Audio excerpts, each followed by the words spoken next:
નમસ્તે વિદ્યાર્થી મિત્રો, કેમ છો? મજામાં નહીં? આપણે અંગ્રેજીની અંદર ગ્રામરમાં WH ક્વેશ્ચન સમજતા હતા. એની અંદર આજે આપણે ટોપિક સમજવાનો છે હુઝ. હુઝનો મતલબ થાય કોનું, કોના, કોની અને કોનો. મતલબ કે કોઈ પણ વસ્તુ છે, કોઈ પણ વ્યક્તિ છે, એની માલિકી કેની છે એવું જાણવું હોય તો આપણે હુઝથી પ્રશ્ન પૂછી શકીએ છીએ. મતલબ ત્યારે આપણે હુઝવાળી વાક્ય રચનાનો ઉપયોગ કરવાનો રહેશે.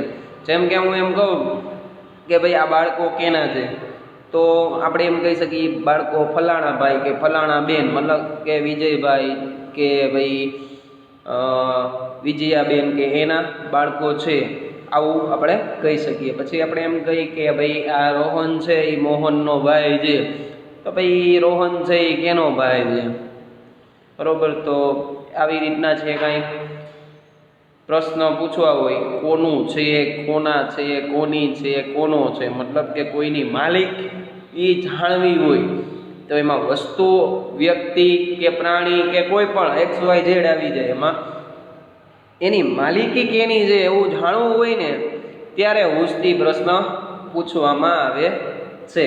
આપણે વાક્ય રચના નીચે મેં લખેલી જ છે. આપણે વાક્ય રચના એક પછી એક જોઈ લઈ.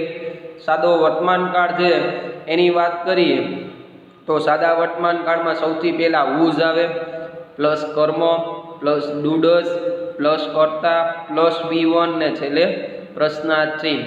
આ વાક્ય રચના આગળ આપણે જોઈ જ લીધી છે, બરોબર. અહીંયા ખાલી શબ્દ ફરી ગયો. વીજવાળી વાક્ય રચના હતી એના જેવી જ આ વાક્ય રચના છે હુઝવાળી.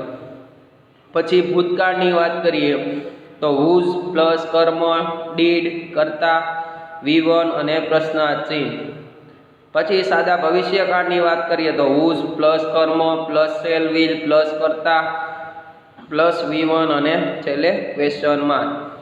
ચાલુ વર્તમાન કાળની વાત કરીએ તો હુઝ પ્લસ કર્મ પ્લસ MER આવે. અહીંયા ટુ બી ના રૂપ શું આવશે? MER. પછી આવે કર્તા પ્લસ V4 અને પ્લસ ક્વેશ્ચન માર્ક. પછી વાત કરીએ ચાલુ ભૂતકાળની, હુઝ પ્લસ કર્મ અને અહીંયા આવે વોઝ વેર પ્લસ કર્તા પ્લસ V4 ને પ્લસ ક્વેશ્ચન માર્ક. પછી ભવિષ્યકાળની વાત કરીએ તો હુઝ પ્લસ કર્મ plus shall will plus be plus કર્તા પ્લસ V4 ને પ્લસ ક્વેશ્ચન માર્ક.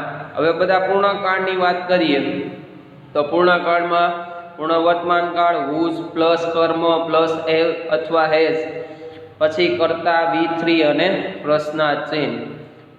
પૂર્ણ ભૂતકાળની વાત કરીએ તો હુઝ પ્લસ કર્મ પ્લસ હેડ પ્લસ કર્તા V3 અને પ્રશ્નાર્થ ચિહ્ન. એવી જ રીતના પૂર્ણ ભવિષ્યકાળની વાત કરીએ તો હુઝ પ્લસ કર્મ પ્લસ વિલ હેવ પ્લસ કર્તા plus V3 plus question mark.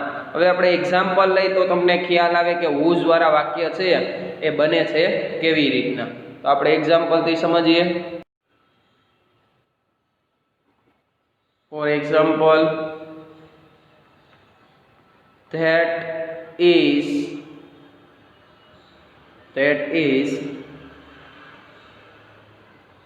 પ્રેમ, પછી એપોસ્ટ્રોફી S, પ્રેમ્સ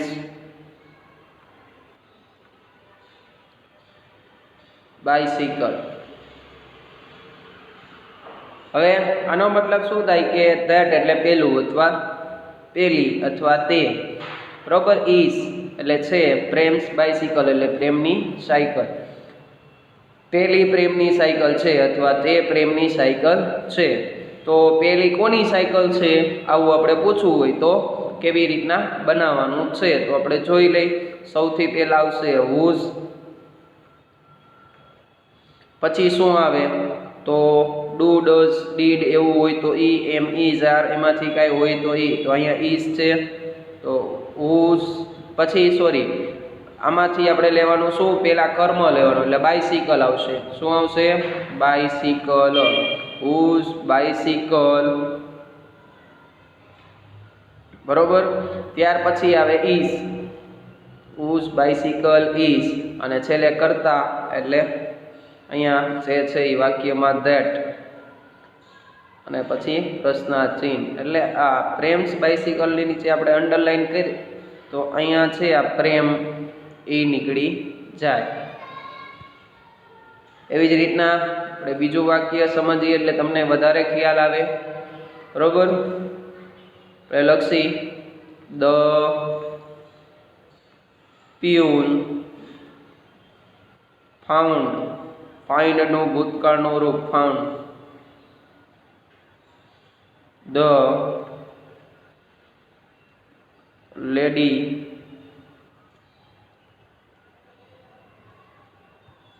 પછી પર્સ,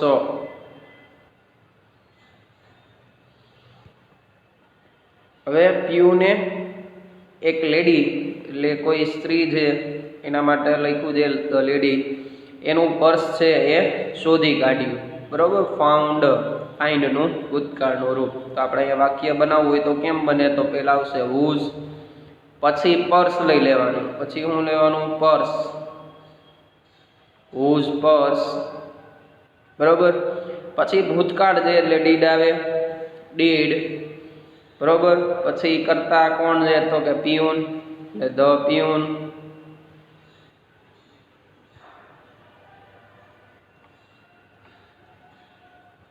પછી ફાઉન્ડનું ભૂતકાળનું રૂપ ફાઇન્ડ, પછી પ્રશ્નાર્થ ચિહ્ન, whose purse did the peon find.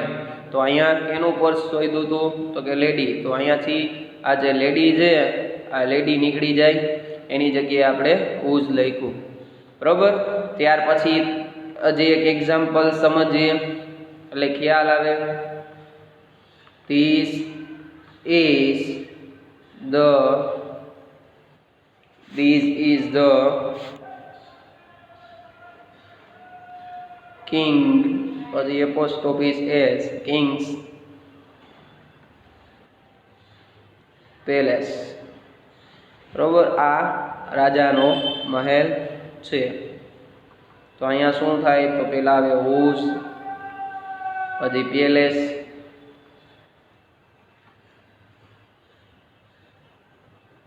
Is, this, પછી પ્રશ્નાર્થ ચિહ્ન, તો અહીંયા કિંગ નીકળી જાય। તો આ રીતના દરેક હુઝ વાળા વાક્ય છે એ બનાવી શકાય છે।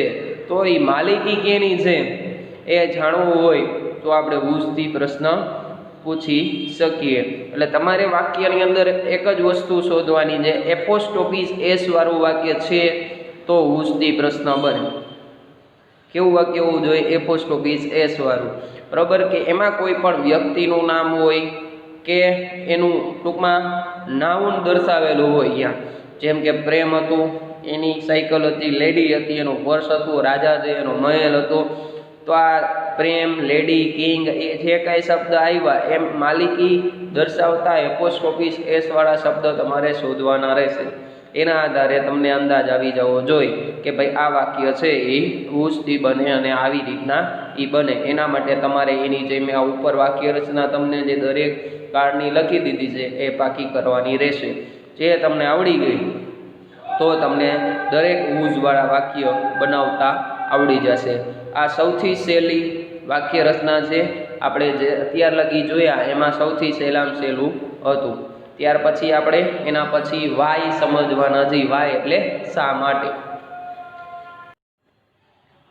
વાય એનો મતલબ થાય શા માટે। શા માટે મતલબ કે આપણે કોઈ પણ વસ્તુ છે, બરોબર, એની પાછળનું કારણ જાણવું હોય તો ત્યારે વાયથી પ્રશ્ન પૂછવામાં આવે છે, બરોબર। આપણે કોઈ પણ જગ્યાએ જાય, બરોબર, અને ત્યાં 5-10 મિનિટ કે અડધી કલાક મોડું થઈ જાય તો આપણે સામેવાળી વ્યક્તિ એવું કહે કે ભાઈ શું કામ મોડું થયું, તો ત્યારે બરોબર આ પ્રકારનું જે વાક્ય હોય તો એની પાછળ શું છે કે આપણે કારણ દર્શાવવું પડે। મતલબ કે કોઈ પણ વસ્તુ પાછળનું કારણ જાણવું હોય તો ત્યારે વાયથી પ્રશ્ન પૂછવામાં આવે છે। પછી કોઈ વ્યક્તિ છે એ એક્ઝામમાં કોઈ સ્ટુડન્ટ છે એ ફેલ થયો છે તો શું કામ એને ફેલ થયો, તો એવું જાણવું હોય ત્યારે પણ આપણે બરોબર વાયથી એને પ્રશ્ન પૂછી શકીએ છીએ, બરોબર। તો આપણે અહીંયા વાયવાળી વાક્ય રચના લખેલી છે દરેક કાળની, સમજી લઈએ એટલે તમને ખ્યાલ આવે. પહેલાં આવે વાય, પછી ડુ અથવા ડઝ પ્લસ કર્તા પ્લસ V1 પ્લસ કર્મ અને પ્લસ ક્વેશ્ચનમાં. બરાબર. ત્યાર પછી ભૂતકાળની વાત કરીએ, સાદા ભૂતકાળની, તો વાય, પછી આવે ડીડ, પછી કર્તા, V1 કર્મ અને પ્રશ્નાર્થ ચિહ્ન. ભવિષ્યકાળની વાત કરીએ તો વાય શેલ વિલ પ્લસ કર્તા પ્લસ V1 પ્લસ કર્મ અને પ્રશ્નાર્થ ચિહ્ન. પછી ચાલુ વર્તમાન કાળની વાત કરીએ તો વાય એમ ઇઝ આર આવે અહીંયા, પછી કર્તા આવે, અહીંયા V4 થઈ જાય, ING વાળું રૂપ આવે, પ્લસ કર્મ અને પ્લસ પ્રશ્નાર્થ ચિહ્ન. ઉપર જેવી બધી વાક્ય રચના છે. વાય અહીંયા શું આવે, વોઝ વેર આવે, પછી કર્તા આવે, V4 આવે, કર્મ આવે અને પ્રશ્નાર્થ ચિહ્ન આવે. ત્યાર પછી ચાલુ ભવિષ્યકાળની વાત કરીએ તો why shall will plus be plus કર્તા V4 અને કર્મ અને પ્રશ્નાર્થ ચિહ્ન. પૂર્ણકાળની વાત કરીએ તો પૂર્ણ વર્તમાન કાળમાં વાય હેવ હેઝ કર્તા V3 કર્મ અને પ્રશ્નાર્થ ચિહ્ન. પૂર્ણ ભૂતકાળની વાત કરીએ વાય હેડ કર્તા V3 કર્મ અને પ્રશ્નાર્થ ચિહ્ન. પૂર્ણ ભવિષ્યકાળની વાત કરીએ તો વાય વિલ હેવ કર્તા V3 કર્મ અને પ્રશ્નાર્થ ચિહ્ન. હવે આપણે ઉદાહરણથી સમજીએ એટલે તમને ખ્યાલ આવી જાય. બરોબર. ફોર એક્ઝામ્પલ આપણે લઈએ, આપણે અહીંયા ઉદાહરણ લઈએ એટલે ખ્યાલ આવે. હે રીડ બુક્સ, તેઓ પુસ્તકો વાંચી રહ્યા છે. આને આપણે બનાવવું હોય તો તેઓ પુસ્તકો વાંચી રહ્યા. શું કામે તેઓ પુસ્તકો વાંચી રહ્યા, શા માટે તેઓ પુસ્તકો વાંચી રહ્યા છે, એવું બનાવવું હોય તો અહીંયા વાય આવી જાય. પછી સાદો વર્તમાન કાળ છે એટલે ડુ અથવા ડઝ આવે, એમાંથી અહીંયા ધેય છે એટલે ડુ આવશે. પછી શું તો કે કર્તા why do they,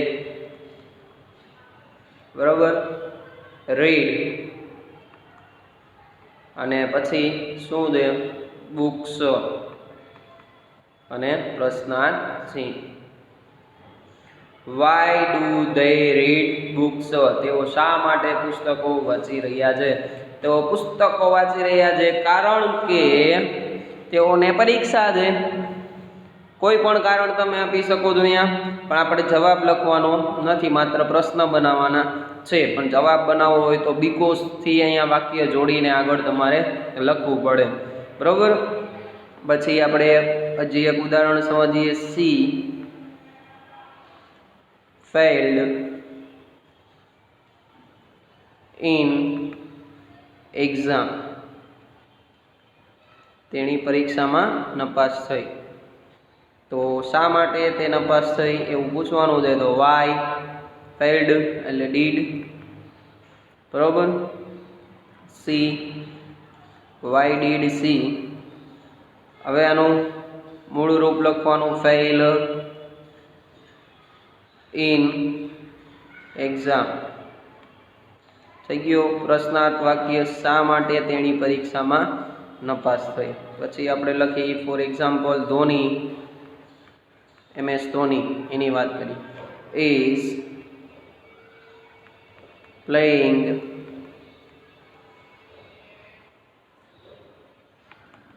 cricket. MS Dhoni છે એ ક્રિકેટ રમી રહ્યા છે.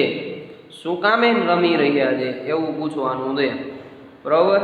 તો આપણે લખીએ અહીંયા વાય ઇઝ ધોની,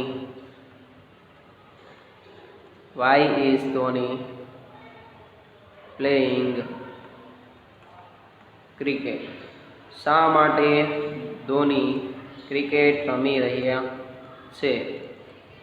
મેચ ચાલુ છે, ઇન્ડિયાનો મેચ હોય તો એને રમવું ફરજિયાત છે, તો એટલે રમી રહ્યો છે એવું પણ કહી શકીએ. અથવા મેચ છે હવે પછી તો અત્યારથી પ્રેક્ટિસ કરવી હોય એટલે રમી રહ્યા હોય એવું પણ આપણે કહી શકીએ. હજી એક બનાવીએ કે ફોર એક્ઝામ્પલ અજય દેવગણની વાત કરી. અજય વોઝ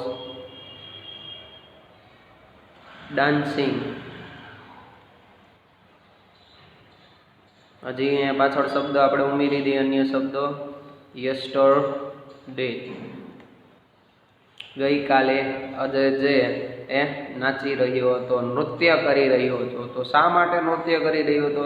તો વાય વોઝ, બરોબર, અજય ડાન્સિંગ યસ્ટરડે. લખવું હોય તો લખી શકો છો યસ્ટરડે, અને પાછળ પ્રશ્નાર્થ. શા માટે ગઈકાલે અજય જે એ નૃત્ય કરી રહ્યો હતો? કે ભાઈ એનું મૂવી આવે છે, એ મૂવીની તૈયારી કરી રહ્યો હતો, એટલે એ નૃત્ય કરી રહ્યો હતો. તો વાય વાળા પ્રશ્ન એટલે કે આપણે કોઈ પણ વસ્તુ પાછળનું કારણ જાણવું છે ત્યારે વાયથી પ્રશ્ન પૂછવામાં આવે છે. અને આ રીતે વાયવાળા વાક્ય બનાવી શકાય છે. આ દરેક કાળની મેં અહીંયા વાક્ય રચના તમને લખી દીધી છે, સાવ સરળ છે. આને યાદ રાખશો એટલે તમને આવડી જશે.